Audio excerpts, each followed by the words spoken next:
All right.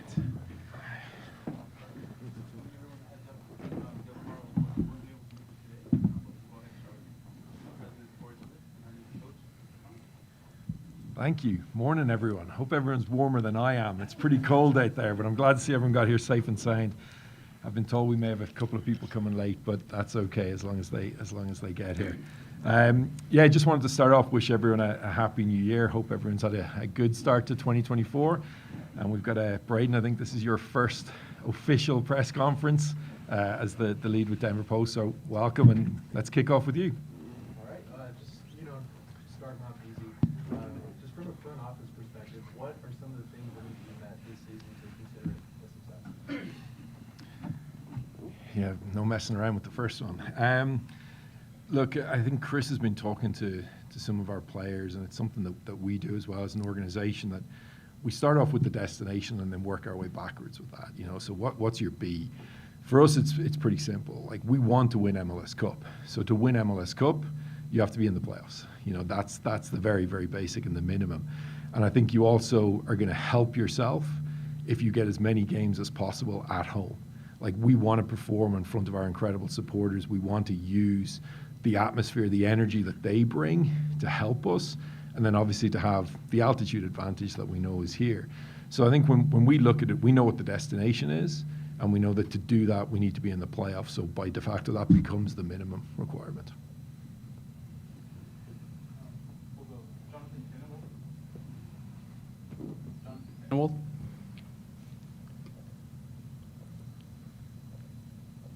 Hi, guys. Jonathan Tannenwald from the Philadelphia Inquirer here. I wanted to ask you about Zack Steffen.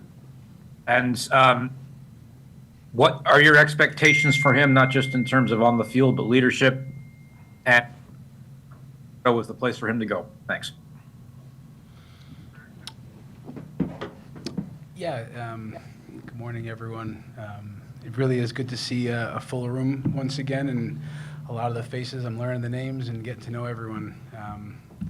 Matt, good to see you again, man. So, all right. Look, with Zack Steffen, I think this is pretty clear. We got a winner there. We have a top goalkeeper who's been part of major success, big experiences. Some individual honors for sure, Player of the Year awards, but most importantly, he's been part of, good, strong cultures, winning cultures. He's a leader. He's exactly what a Rapid player represents. Talented, but he's a good character guy, and that's what we're all about here. So, yeah, we expect him to be one of the leaders, one of the driving forces behind our push, and we're delighted to have Zack.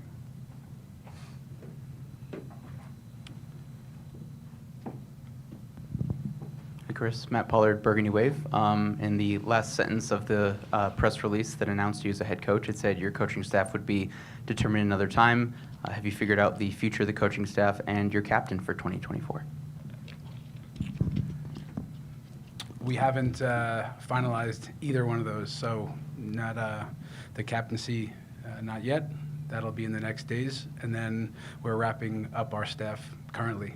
We've added Ian Sarachan. I'm really happy about that, and then over the next days we will finalize and make that announcement.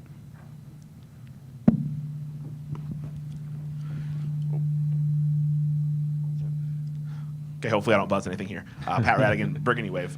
Chris, I've now had some time. So last time you mentioned watching a bunch of film. Now I've had a time to watch some film on you. So I don't want to ask you specifically about formations because I think things change so much in the way that the modern game kind of works out. But it seems like all the attacking players that have functioned in your sides are versatile. They make different runs. They move around the field. And now you guys have gone out and gotten a bunch of guys that can do a bunch of different things in the attacking third.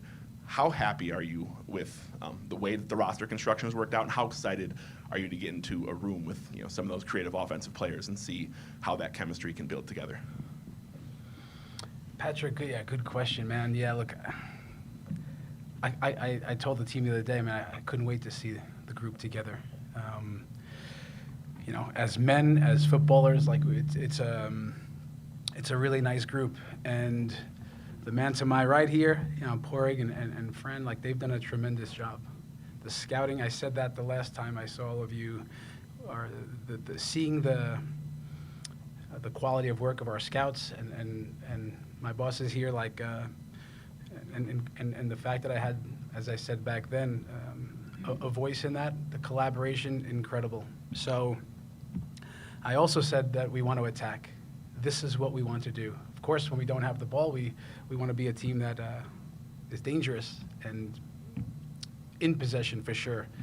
We want to score goals and attack. So with the verticality as our emphasis and tempo to put teams in fast games, but the additions that we now have, it's clear that we think scoring goals gets easier. We still have to get that done, but we have guys that can play in the pockets up the pitch. Of course, Cole Bassett, but with Djordje and Omir, these guys are comfortable in those spaces. But we also like the fact that we have speed and power and pace and the personality up there with the Calvin Harrises and guys that we know and have. So that the fact that we have some different profiles makes my job, I think, easier. And certainly it's exciting that we've added some real weapons. Chris, as you know, personality is a pretty important thing with this club. I want to go a little bit deeper into that. With the new guys, what kind of personality kind of traits were you looking for, and how do some of the new guys align with what you were looking for? I think the first thing that and it's always going to be on my mind in our recruitment is we're looking for good characters. This is the first part of it. We've been talking even with the players the other day, talent. We want these guys are really looking for talent with character. This is what we want, not just, as we say, talented characters. So, when we think about the type of personality that those guys have,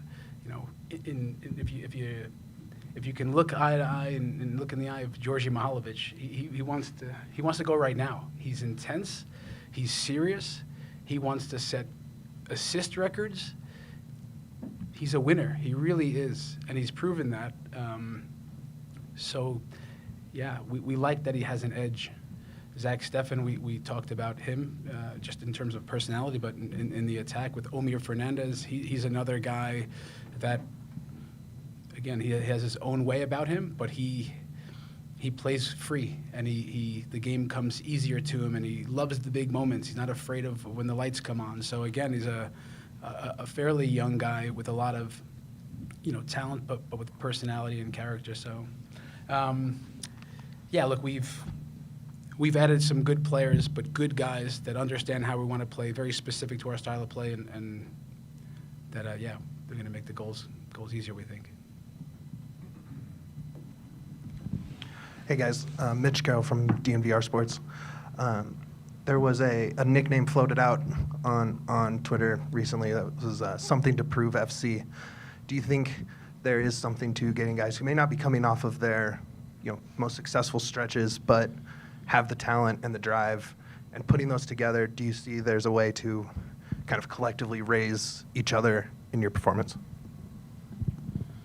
Yeah, I like that. I like the way you say that. Mitch,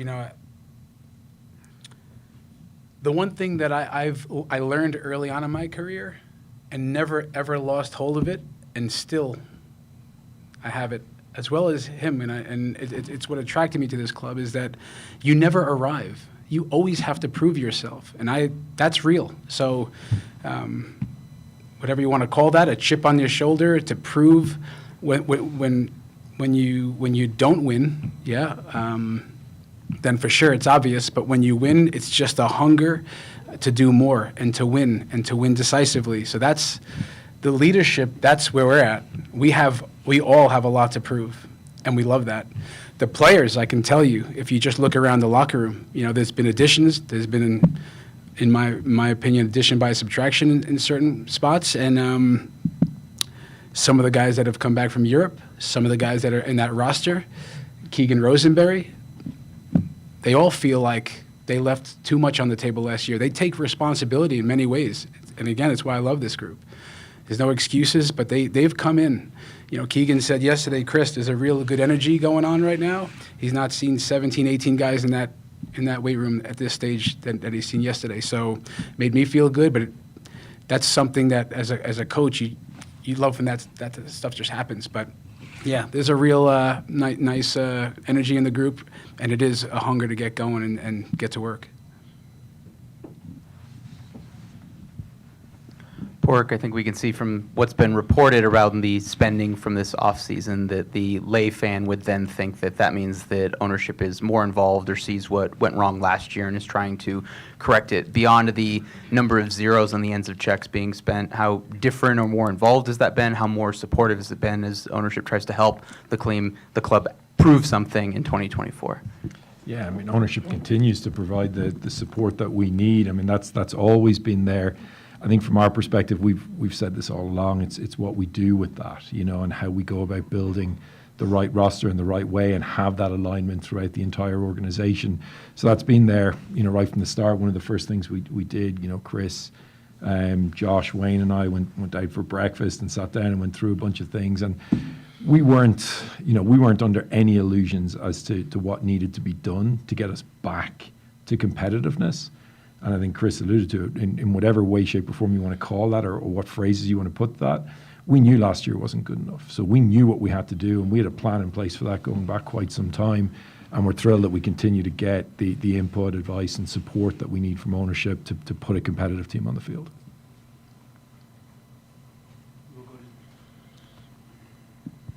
We will go to Zoom with Mark Goodman.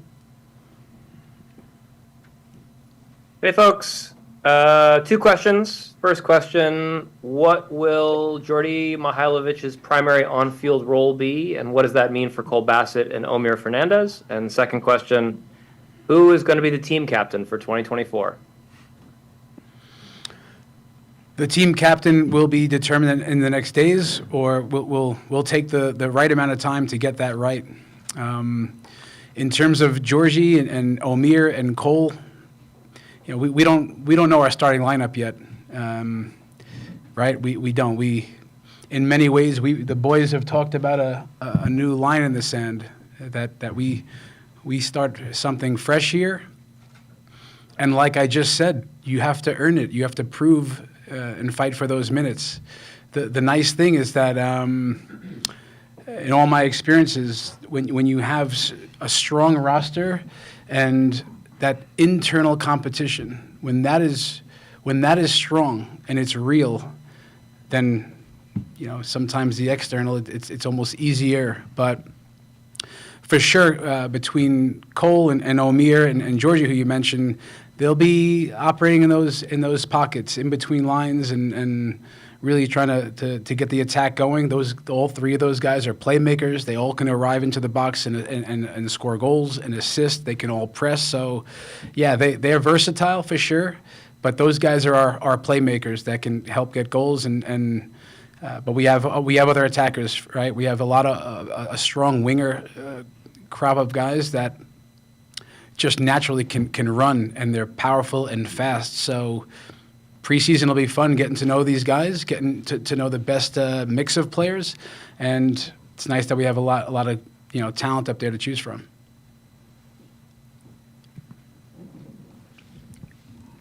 Hi, Jared Geisler, C38. Very exciting draft day from the Rapids this year. Which players from the draft might we see in preseason, and who might make an impact on the first team?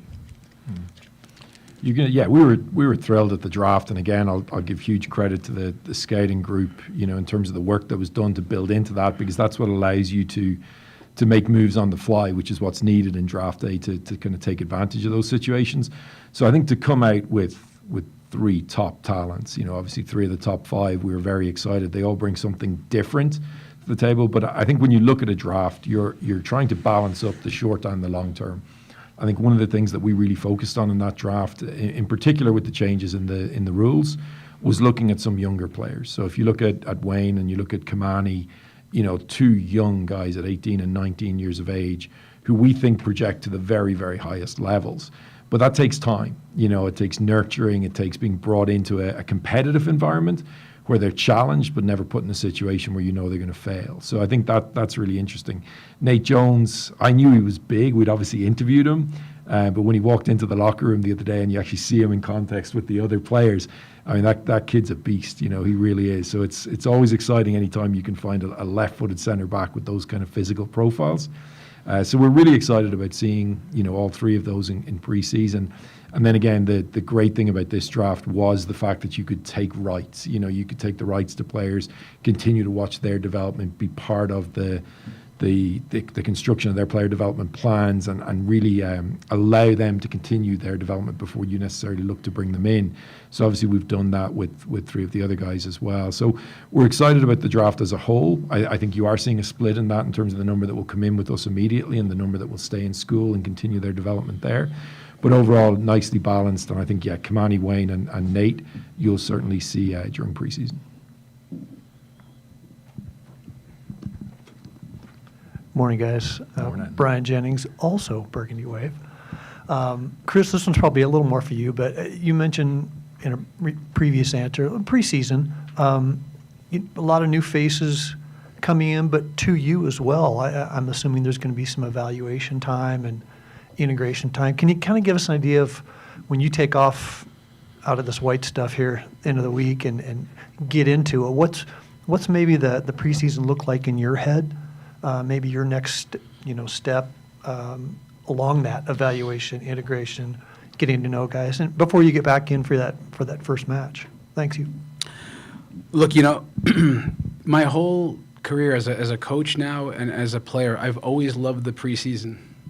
It's such a good time to come together and do what we love. Like, there'll be real joy in what's going on every day, and what I've encouraged our performance team is that I want to see some suffering too. Everything we do is about hard work. It will be.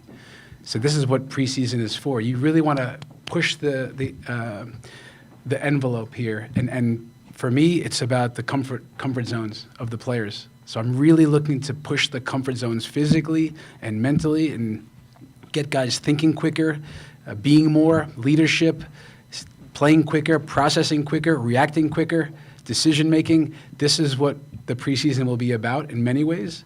So yeah, it'll be about the work and then instilling our style of play. So every day we're trying to accomplish certain things: style of play, the fitness levels, the comfort zones, and then also a big part. And it's there wasn't a whole lot of words the other day in front of the team, but the first thing is the team first approach.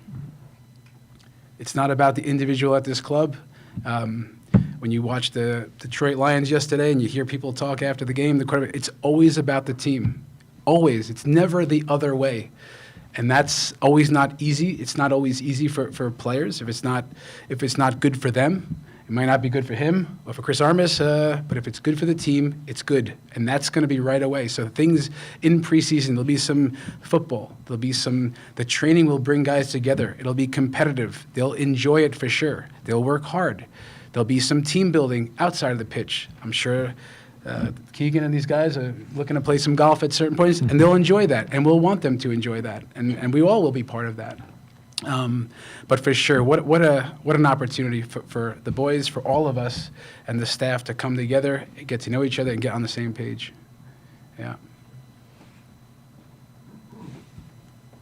Borg, you kind of touched on it earlier, but what has been kind of your big selling point to some of the incoming transfers, especially the higher profile national team guys, to come to Colorado and compete for the Rapids?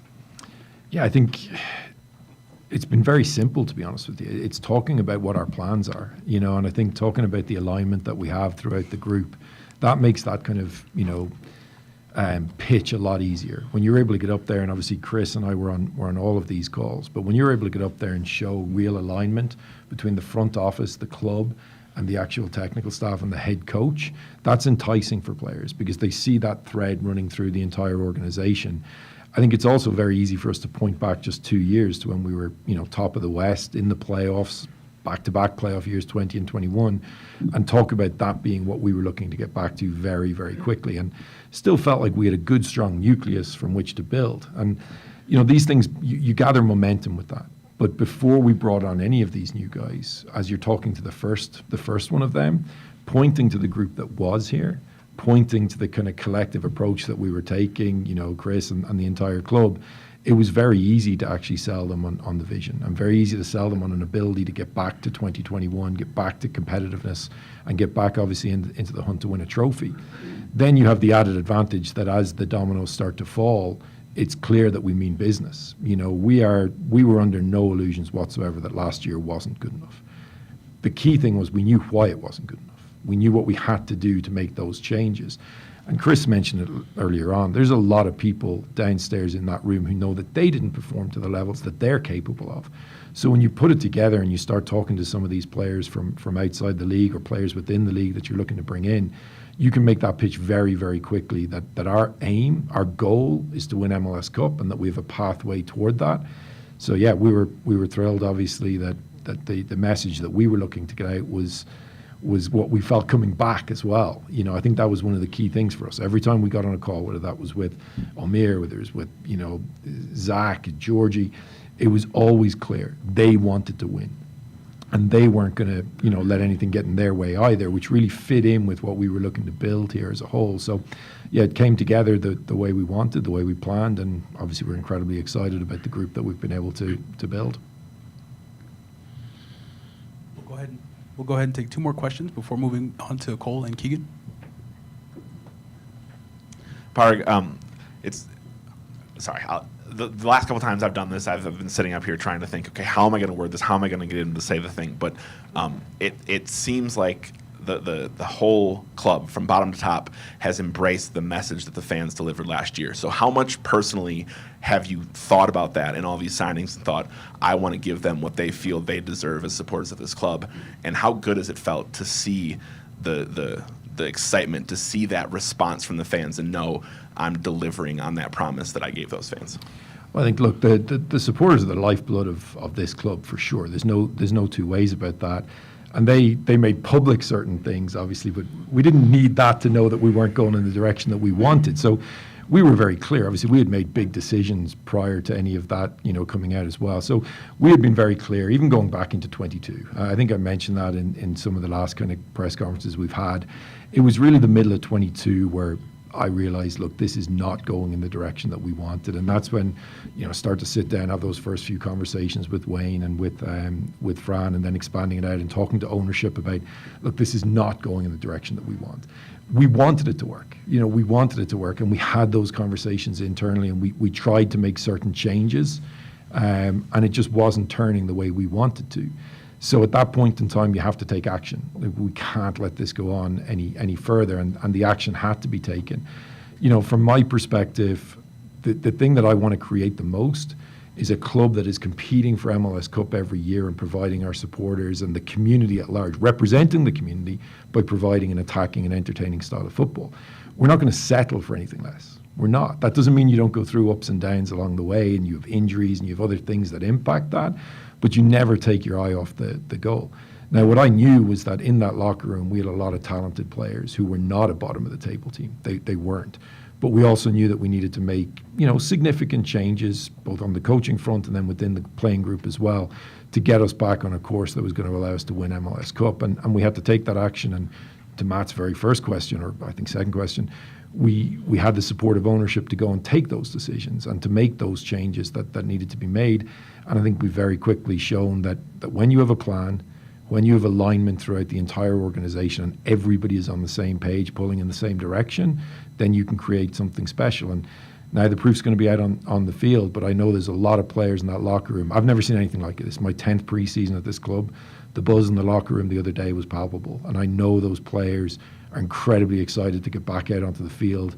The ones that were here last year to prove that they are at the level that they were in 21 and not last year. And the new guys are going to continue to add to that and to put us in a position to compete and win. Chris, there's some uncertainty about what's going on with the Open Cup and whether it will be MLS first teams or next pro teams competing in that this year, potentially in the future. As a player who's won it several times, how do you feel about that? And from a club standpoint, the first team versus maybe some of the younger players getting to test themselves against USL quality opposition? Look, it wouldn't be the first time I've said it. If there's a trophy out there, we want to go after it. So I think it should be up to every club that they should put who they want out there to go after that, how they see fit. So if that's the way it ends up, perfect. It's good for us. Oftentimes, if you said nothing in the Open Cup, you generally see other players get opportunity. But every club should do it as they wish, in my opinion.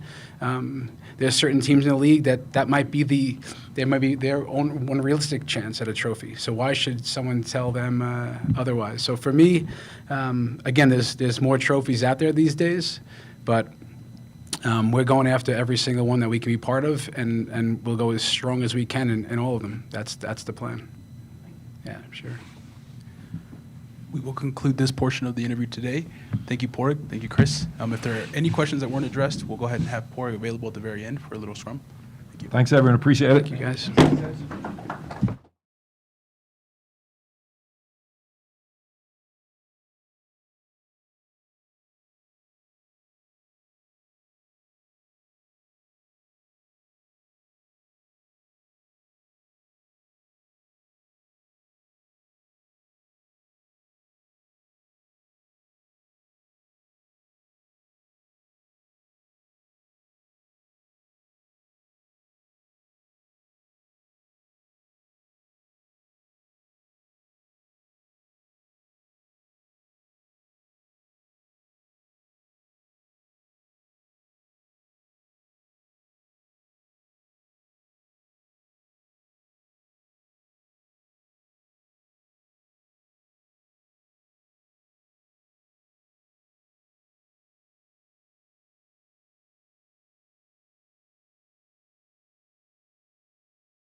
Braden Nurse, Denver Post. Just as veterans of this team, Pádraig was just saying that the energy in the locker room is pretty palpable, but just how nice is it to see how active the club has been during the offseason so far, and how does it make you excited about the season coming up?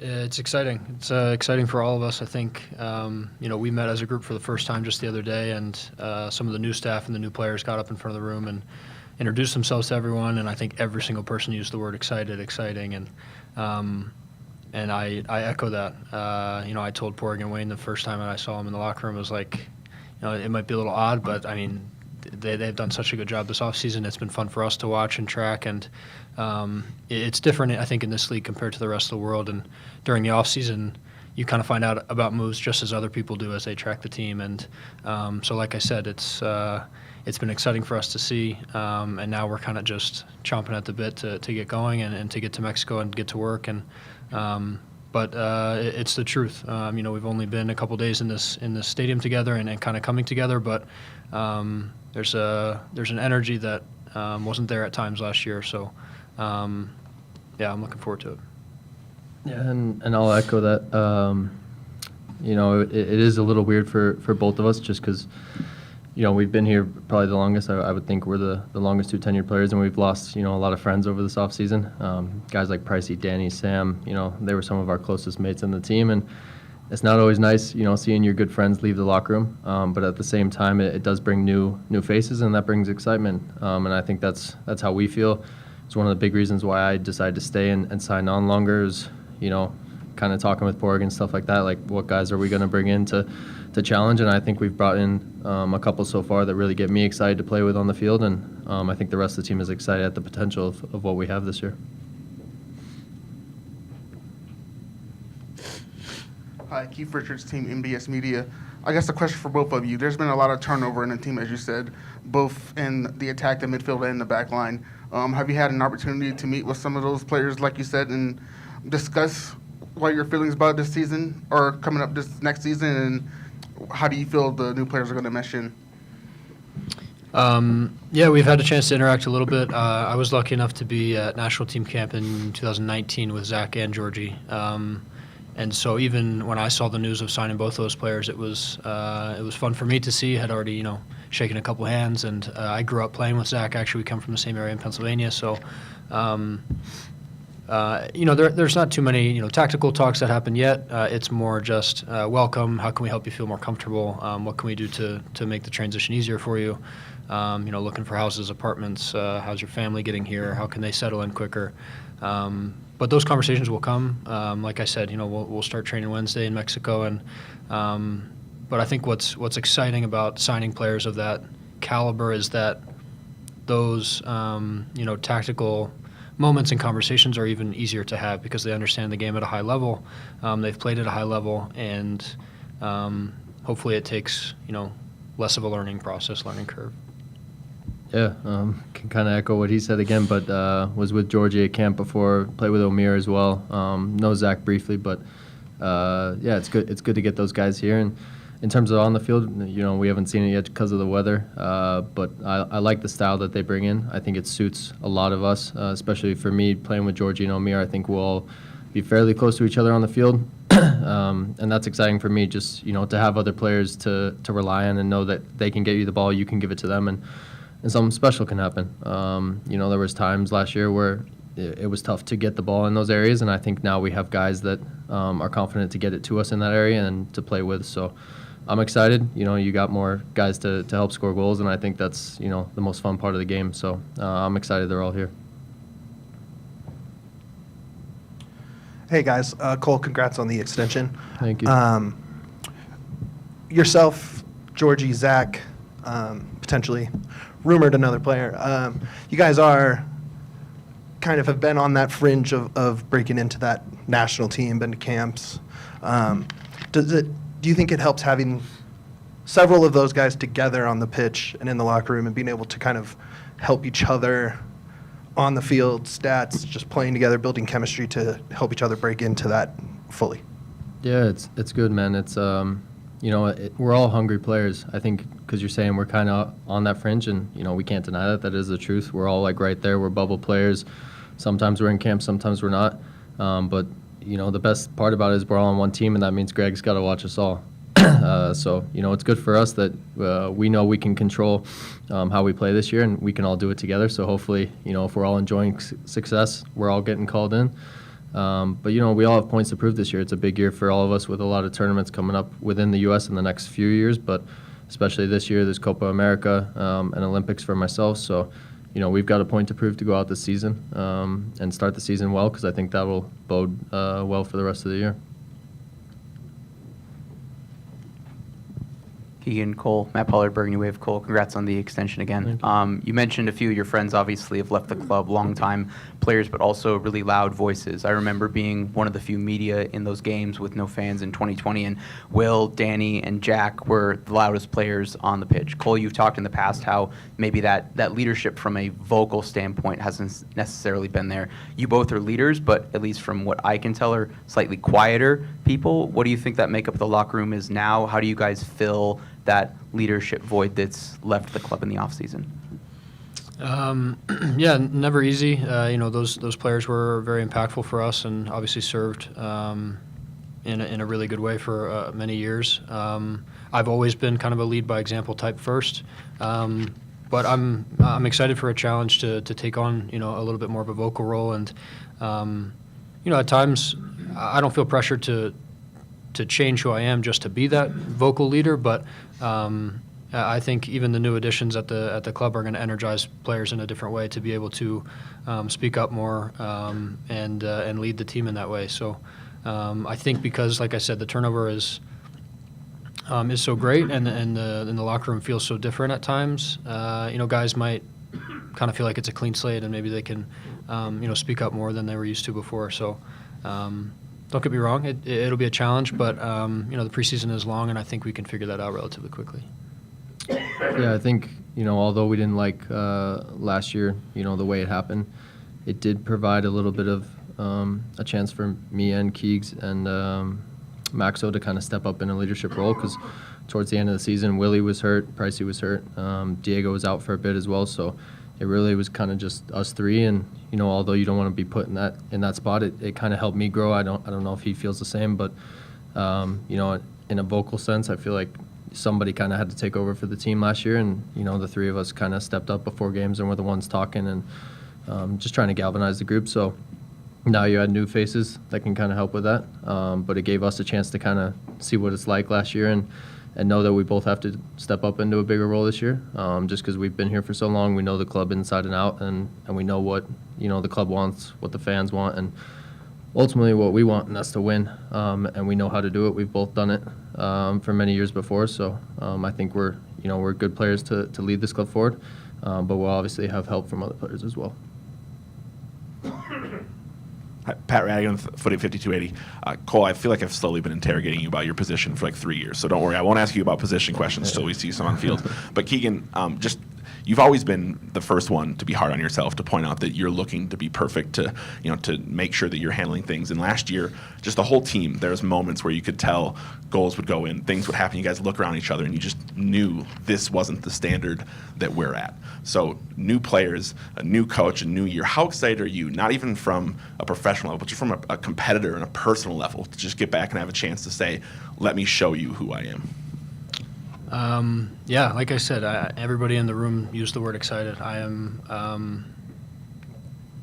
I can't wait. It's that's, as a competitor, as a professional athlete, that's what eats away at you when you can't get results. And I think at times I sat in front of you guys last year after games, and it was difficult to break things down and talk about why the struggles were there and why we couldn't figure things out. And so, yeah, I mean, I think everybody in the room that's been a part of the team, or even the guys that are coming in, we're all looking for the same thing, and that's results. That's, winning early and then competing for trophies by the end of the year. So, like I said, I can't wait. And even just, I think, going into this year, with the signings we've made, with the moves we've made, it gives everybody a new sense of confidence that we can compete, we can, be one of the better teams in the league. So, yeah, I think, like you mentioned, I try to hold myself to a high standard, and I want the whole group to do that. And I think if we can get that sentiment across the entire locker room, entire, staff throughout this year, I think we can get to where we want to. And I'm looking forward to it, like I said. We will go back to Zoom with Jonathan. Thanks. Keegan, Jonathan Tannenwald of the Philadelphia Inquirer. Good to talk to you again. It's been a while.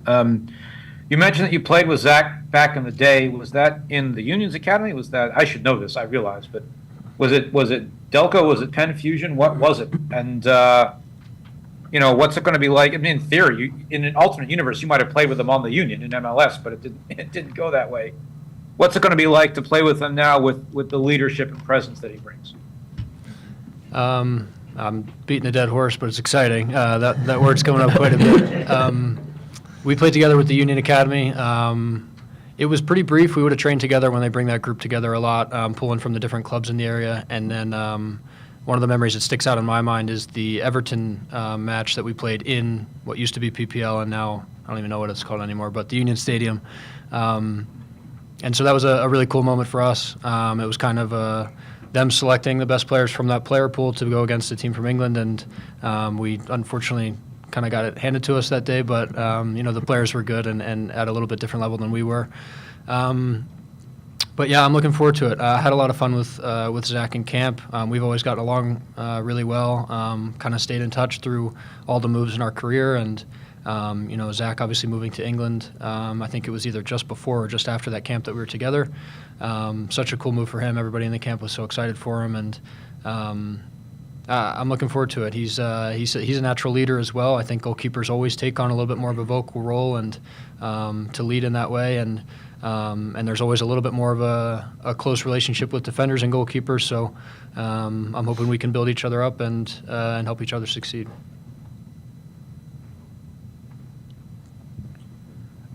Keegan, with Beta leaving, Yarby, Danny, some of the older guys, Emilio might have to correct me here, but I think you're now the oldest player on the team. Do you feel any pressure to keep up with the young guys, make sure the right music's playing in the locker room, anything like that?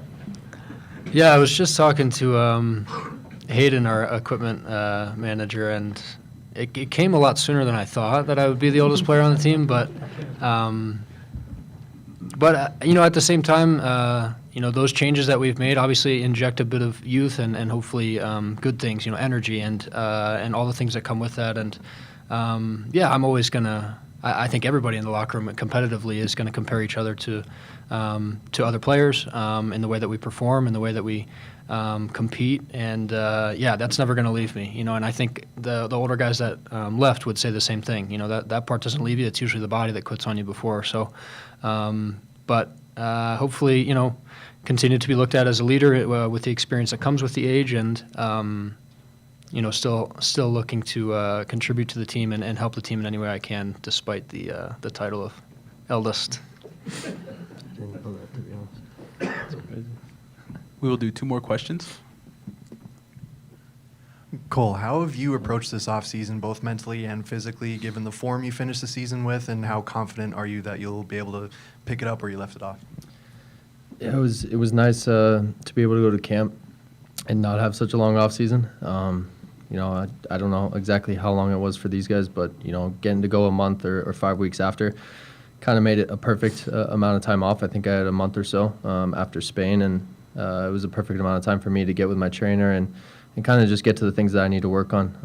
I obviously have some stuff on the physical side that I can improve on, but I don't feel like I had too much time off to lose that little bit of confidence that I had at the end of the year. And now, we got a couple games coming up pretty soon. I was looking at the schedule. I don't think it's too far away that we have our first preseason match. So you kind of want to, get going quickly with whether that's goals or assists and start feeling good. But I think the biggest thing for me is, although you got a lot of new players and they're exciting, the toughest thing to do is to get that chemistry and mesh. It's not always easy. Sometimes it looks really good on paper, what you're bringing in, and sometimes it takes a bit on the field to get those guys going. So I'm hoping the transition's smooth. We got to try to make it easy for all of them. And, once we get down to Mexico, we need to make sure that, we're kind of on top of things so that when that first game comes in Portland, we're ready to go.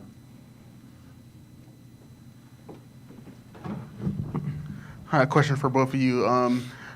Coach Armas said that he felt like a lot of players felt there was a lot of things left on the field last season. Like, what are some of those things in particular, and how do you think some of those new players address those areas that you wanted to bring back into this season? I think something that sticks out to me is, and I'm sure Pádraig talked about it, but the way that we started games and the way that we started second halves of games. And yes, we've added a lot of talent, a lot of quality to the group, but I think that comes down to leadership, focus, everybody being switched on, not being naive in terms of how we approach those first 10, 15 minutes of halves. And so I think that, like I said, that's one of the first things that sticks out to me in terms of what we left. There were plenty of other problems with last season and what we could have gotten better, but I think that's something that seems relatively straightforward to be able to have everybody very aware of, almost, being very direct and conscious of what we're doing in those minutes, because I think it was very impactful for the way the results ended up going and the way that games ended up playing out. Goals impact games more than anything, obviously, and for us to concede in those moments, I think killed us. So I think that's a big focus for me, and hopefully we can get that message across to everybody. Yeah, we like you said, we killed ourselves a lot at times last year, and there's probably 2 things for me. I think that's one, and it's both sides of the ball. We didn't finish attacks very well last year. I bet you if you look at the stats, I don't know exactly how they measure expected goals and stuff like that, but the amount of chances that we did create, we didn't finish enough of those off. And then on the other side of the ball, once we lost it, I think we were way too open last year. So I think Chris coming in, he's talked already a little bit about it to me about what our defensive shape behind the ball is going to look like. And it's exciting as an attacker knowing that you kind of have the freedom with the guys behind you looking after it. But the biggest thing for me is I think we're going to be on the attack this year.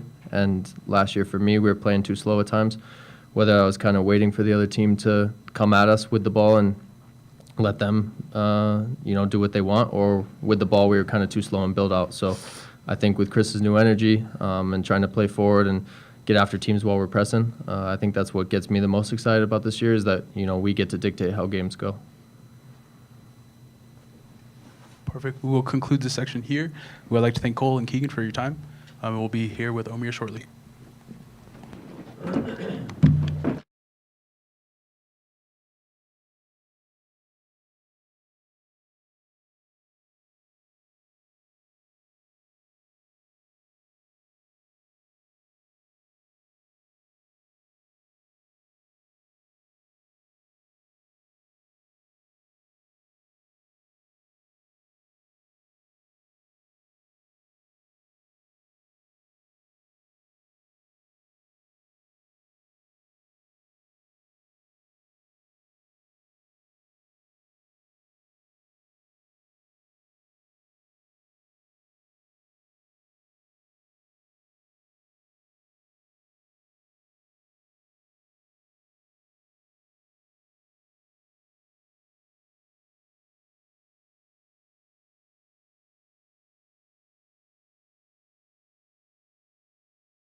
that you probably have heard of Once a Metro or Seeing Red, similar stat up here for Colorado Rapids with Burgundy Wave. What were your initial conversations with Chris Armas like? How do you think he's different from today compared to when he left New York Red Bulls when you were there? No, yeah, I talked to Chris beginning stages of the process for me, and he was really excited.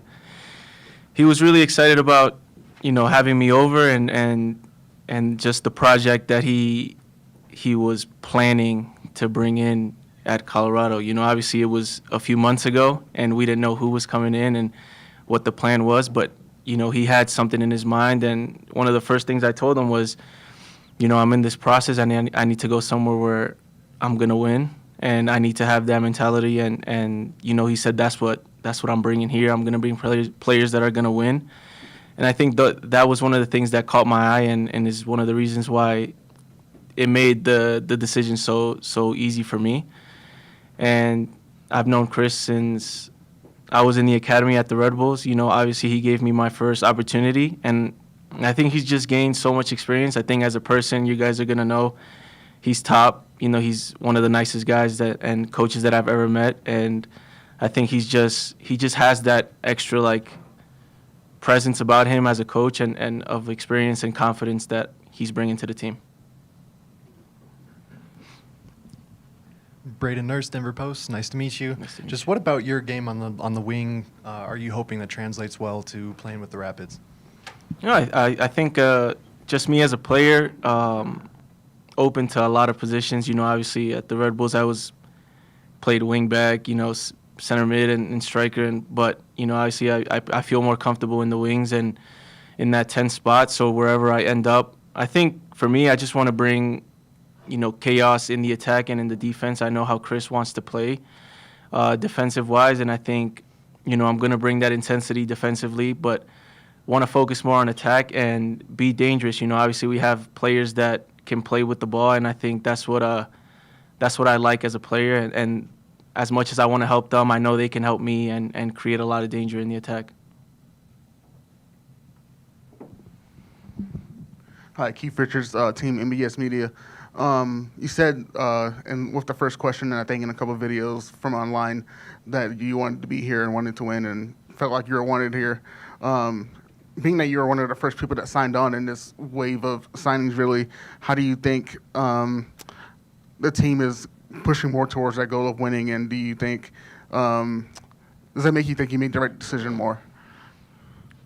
I mean, when I first came, there was I talked to a bunch of the guys and telling me, like I told them I needed to win. This was not a place where I wanted to come in and just, cruise for however long. I wanted to come and win and compete, and I needed to get better as a player. And I think, they told me, we're going to bring players that, similar like you, want to play with the ball, are going to be intense and are going to have that winner mentality. They're not going to bring players that, are just here for whatever. They're here to win. And I think, as much as I was the first, like you said, the first player to come in and sign, I was aware of, the types of players that they were going to bring and who was kind of coming in. And, it made me excited back then, obviously to see it now and, to see all the new signings that are coming in, it makes me more excited to, start up and play.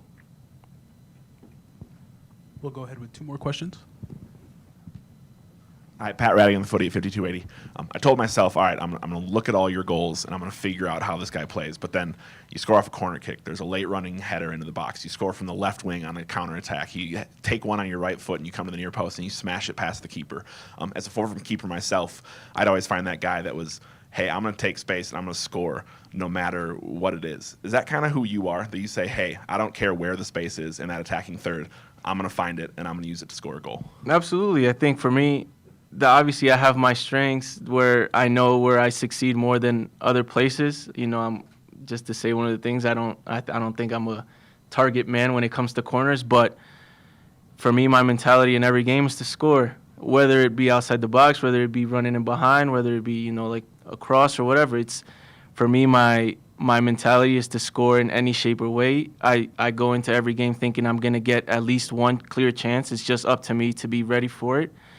And, I'm not going to shy away from scoring headers and from corners. I'm going to confidence in myself and believe that I can do it. And, at the end of the day, how it comes, for me, scoring goals is what I want to do. And however they come, that's how they come. Hey, Omir, Mitch Carroll with DNVR Sports. We talked to you maybe about a month ago, kind of on your early returns, what were your initial feelings were. Now that you've kind of settled in, been here for a while, your initial thoughts on Colorado, kind of the cultural shock from NYC to Denver. Promise it's not always this cold. So how are you settling in, and your first kind of after a month, how you're feeling about settling into the club and to Colorado? I think everybody's been great. Everybody in the club has been amazing. I just recently, we started all connecting as a team and meeting the players. Everybody is excited. Everybody is coming with this different mentality of, winning and wanting to get going, which is exciting for a new player like me coming into an environment that's ready to work and ready to win. I think for me, it makes me more excited to get going. I think obviously it's cold outside and hopefully it doesn't stay this cold, but I think just the environment around the club is exciting. It's a different aura than where I was. I think it's a lot of young guys and a lot of leadership as well that's ready to get working and ready to be on the same page. We will conclude this portion here. Omir, thank you for your time. Thank you.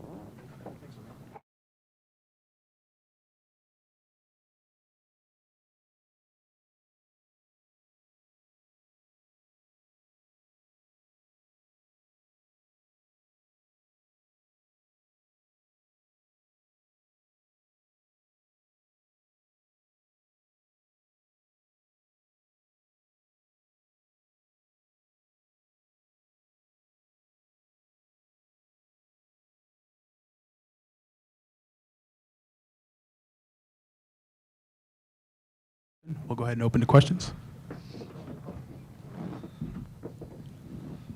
Braden Nurse, Denver Post. Nice to meet you guys.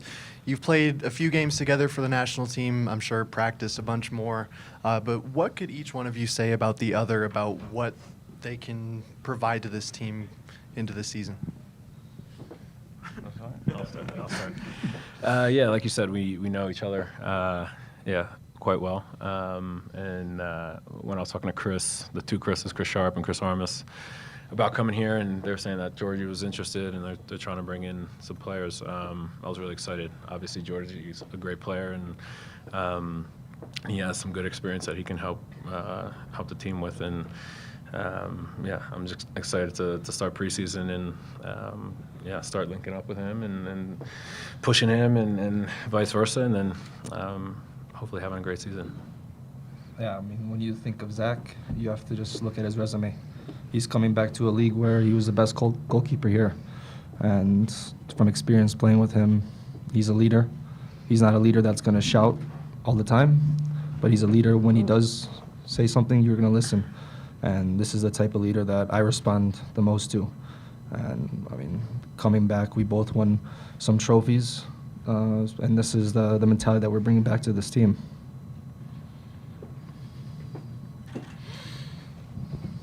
Zack, Steffen, Matt Pollard, Burgundy Wave. How's your knee? How are you feeling for the start of preseason? Knee's good. Feeling good, man. I'm feeling fit, feeling strong. We just got to get used to the altitude, and no, I'm excited and ready to go. It's not always this cold, I promise. Montreal's worse on average, Djordje. No, it's not. No, it's not. This is cold. It's not Montreal. I said on average.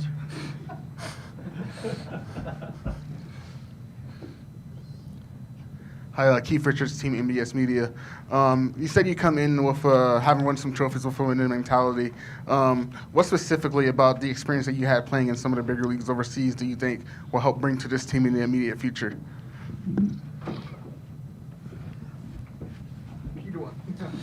Yeah, I mean, it's no question the difference between European football and MLS. The mentality that I've seen in my previous club, when you're chasing a goal, everybody in the team has to buy in. There's no slacking, no missed days on training. You know, I've had the privilege to compete in European games against top teams like West Ham and Lazio, and and to see the mentality that the players have to have every day to reach the end goal, a trophy at the end of the season. This is what I think I need to bring back here. I had that in Montreal when I won my first trophy, and that's the only trophy I've won. And then it's not enough for me. When I was little, I played this game to have fun and also to win as many trophies as I can. But I think what's going on in Colorado, the passion that the president and the coach is bringing, and what their main objective is very clear to us and also to the city and to the rest of the league. Is we're not here to just barely make playoffs. We're here to compete to the top of the table. We'll go back to Zoom with Jonathan.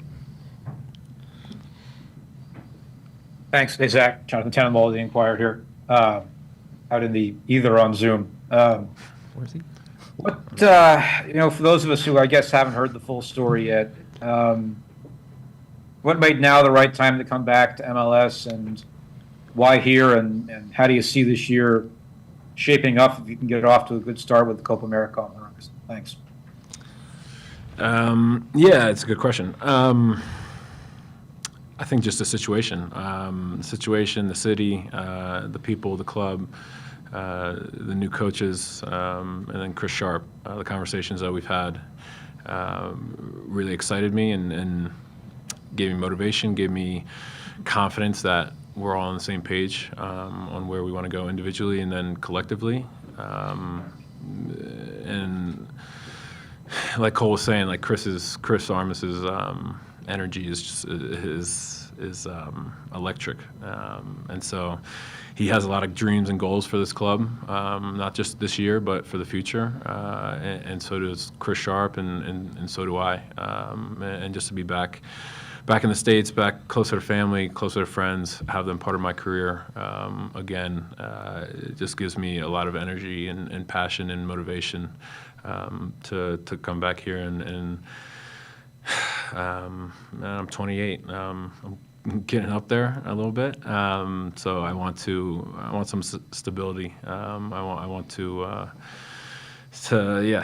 some stability and to win some games, lift some trophies, and just bring this club to a winning culture, a winning mentality, and I think we can do that. Mitchell Carroll with DNVR Sports. Zack, you're obviously not the first U.S. keeper to leave England and come to Colorado. Have you been able to talk to Tim Howard at all, or did you kind of think about him in this move and sort of how he was able to find success quickly? And then for both of you guys, and we asked Cole this, but kind of being those maybe in, maybe out with national team camps and tournaments. What's it like going to have several of you guys like that, being able to play together and have eyes on your games almost every time to see how you guys are doing? Yeah, it's funny, man. I followed Tim over to Manchester, and I'll follow him back to Colorado. It's funny. No, I haven't spoken to him yet. So it's been a busy time, so I will reach out to him, of course. I know he's busy as well. But yeah, I mean, in terms of national team and players and just creating chemistry with Djordje and Cole and the national team players here, I think that creating a culture of a strong mentality, of winning mentality, a close bond. I believe in that. For a team, you need to be close and together in order to have success. And if we can do that here, and then we can do that on the national team, that's the goal. That would be amazing. And obviously, our focus is on Colorado right now and preseason and getting fit, staying healthy, coming together, and so that when the season starts, we can start off flying. And then if we do that, the national team should just follow suit.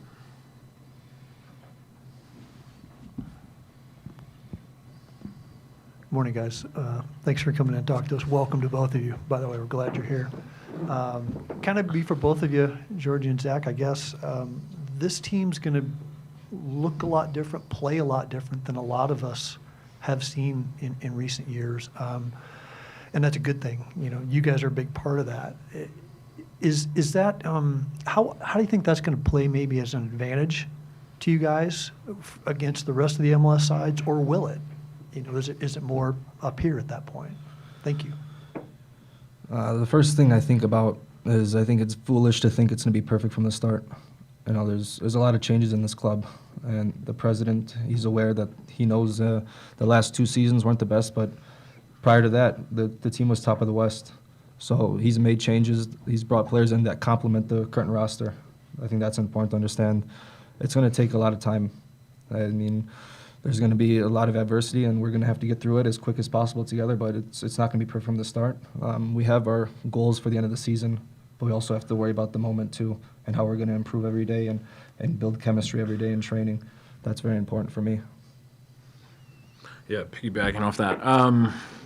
Yeah, I mean, that's life, ups and downs, and that's soccer as well. And like Djordje said, adversity builds character, and there will be adversity this season.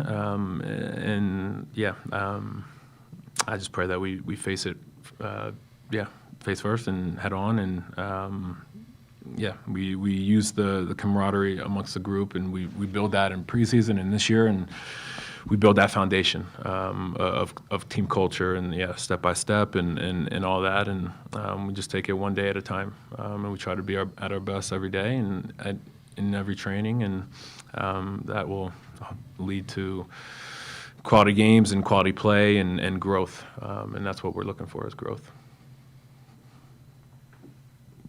Hi, Pat Radigan, the Footy 5280. Djordje, I hope this makes as much sense out loud as it does in my head, but I was preparing for a video segment that I'm doing, and the previous segment I'd watched was a goal that Colorado had given up last year in counterattack, and there wasn't a lot of communication. A rebound kind of came in. Then the next thing up I watched was all of your assists and goals from the next year, and they snuck in a goal line clearance from you, and it was against Charlotte, and you're coming back, and there's a point where you look over and you're yelling, hey, mark this man. The shot comes in, it hits the post, and you get it off the line. How much, the goals will come, people are looking to you for goals, but how much are you trying to be that player? That no matter what's demanded of you, whether it's, and on counterattack, setting up teammates, that you want to be the guy that helps your team win for the whole 90 minutes? I mean, I know I have some experience. Zack has a lot of experience. I'm not someone that's going to scream for 90 minutes. That's important, because I think that loses energy for me. But just in terms of leadership. Yes, I like to think that I'm showing leadership by my actions. On paper, my strengths may be creativity, things like this. But the easiest thing to do is to work hard. You can pull anybody off the streets and tell them to run 90 minutes, and they will. So for me, the basics is you're gonna run for your teammate. If the teammate makes a mistake, you're gonna cover him, and then you'll sort it out after the game or at halftime, the adjustments. But in the moment, the easiest thing to do is run. So I think if we have that mentality that if we're attacking the goal and they counterattack, all 10 players have to run back. It's pretty basics for me. And the other way, we win the ball back in our box. How quick can we go to the goal and score a goal? Because we're playing this game to score goals. So it's nice if we connect 20 passes, but it's having that mentality that if you run 90 minutes, and especially here in this altitude, I think we'll run teams off the field. We will go back to Jonathan on Zoom. Thanks. Zack, I wanted to ask you also, how's fatherhood? And was that at all part of all of this? Fatherhood is amazing. I'm sure a few of you guys here have kids, and it's the best thing ever. I mean, that plays a part. That plays a role, of course. Wanting to be closer to family and them be a part of her life as well and her journey. But yeah, man, fatherhood's the best thing ever. Perfect. We'll take our last 2 questions. Curious about what you guys both think about the tactical fit coming to Colorado. Djordje, I see a lot of similarities between what Wilfried Nancy tried to do in Montreal and what Chris Armas tries to do in the attack. And Zack, building out of the back was something the club struggled with for long stretches of last year. I'm wondering, have you guys spoken tactics with Chris, or how much are you looking at that as just a perfect fit in with the club to help them achieve? Yeah, we talked a little bit of tactics the other day, and of course, we'll continue to talk tactics and find the right balance. I mean, but at the end of the day, we want to score goals. Possession's great, of course, but if you're not scoring goals, it's pointless. So, yeah, we'll try and build out. We won't we won't risk too much. And yeah, we want to play the advantage. We want to find the advantage. We want to, if we can go long, we'll go long, and if there's an advantage up there. But if we can keep the ball in the back, give our front runners a little rest at times, of course we'll do that as well. I like to play out. I like to keep the ball. I like to have the ball and help my team out. So whatever the team needs, yeah, we'll adapt to that. And yeah, it's just gonna have to. It's all about coming together and being on the same page and yeah, communicating. You're welcome. That was a good answer. No, you said everything.